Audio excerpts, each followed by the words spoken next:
The next question says, which economic indicator describes the process of generally declining prices? 1 says inflation, 2 says deflation, 3 says gross domestic product, 4 says recession, and 5th says unemployment. Yeah, this is a very straightforward definition question. If we know inflation is increasing prices, we can even infer without knowing this from memory that deflation will refer to a process of declining prices. And so D2 is going to be the right answer. Deflation describes the process of generally declining prices.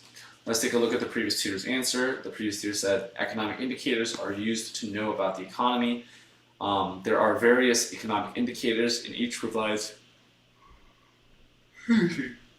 different economic interpretation, like the unemployment rate, inflation, deflation, gross domestic product, etc. The continuous increase in the price of goods and services over a particular period at a given level of price is known as inflation. The gross domestic product is an indicator of the growth of the economy because it measures the total production of goods and services. Recession is showing the situation of decline in economic activity. Unemployment is an indicator of total unemployed people in the economy at a particular point in time.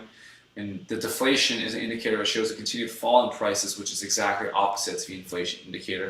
Therefore, option 2 is the correct option. And yep, it's just a definition question, so it should be pretty straightforward.